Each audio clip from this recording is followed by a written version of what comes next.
嗱嘅問題。係啊嗱，而家我哋咧就去到呢一個樂新貿易公司，係啦，肥釘啦。係啊，另外咧，今次咧佢就擺咗一套 CH，咁啊同埋咧 Magical 嘅 M7，係啦，咁啊擺咗喺入邊嘅。咁我哋而家入去聽下，仲有套 Sim Audio 再加威豪都有擺嘅。咁我哋睇下今年佢哋擺啲咩？一對咁靚嘅 S5，再加埋 S3，仲有隻 A3，呢啲靜態展示。跟住咧，我睇漏咗呢部喎頭先。呢部我哋極高評價嘅合片機 Pendulum， 係啦，咁搭翻個 beat 咁開到聲㗎啦，其實好簡單，因為佢入邊有內置風爐嘅。有個少少，不過其實條片出街嗰陣時，佢應該會 official launch 咗㗎啦。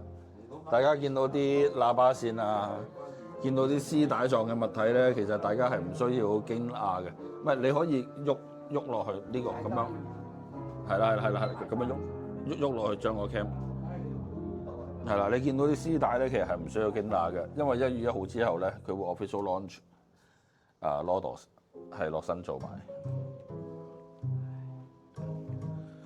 跟住咧呢邊咧，我估唔到今年套釘咧係會靜態展示咯。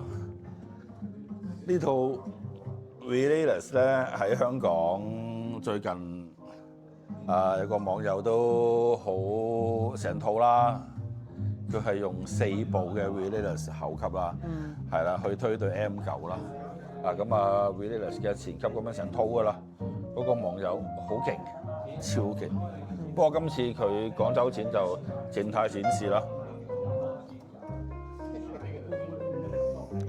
好啦，跟住再隔離啦。喂，再隔離呢度，其實呢一套咧，我哋都好似冇聽過。上次係喺深圳，係啦 ，Sim Audio 推威豪啦，威豪呢度係 TD 3.8，係啦，我記得係3.8嚟呢對係啦，不過冇開聲啊，而家線都冇駁，我諗佢都係靜態展示。跟住就到前面嗰套啦，你可以影前面嗰套啦。前面嗰套咧 Magical M7 啦，跟住成套嘅 CH 啦，包括咧成套都係10系㗎啦。前面就係用10系嘅 Stereo 啦，咁而後級咧就係用翻 Mono 嘅。推一對 M7 咁樣。呢個組合都幾有新鮮感喎，平時香港都比較少見到會擺呢一套嘅效果出嚟。係㗎，因為香港你大部分都係聽肥釘啊嘛。係啊，咁所以今次就有 CH 咁樣推咯。係啊，你頭先聽完你都覺得幾得意係嘛？幾好喎！係啊，佢嗰種背景寧靜度，而且確係比肥釘係真係靜好多下。係啊，啲聲好細緻出嚟嘅聲係。係啊，所以我就話，我上次講話廣州展咧，其實係值得嚟聽嘅。係啊，係啦，因為有好多新嘅配搭，香港係聽唔到嘅。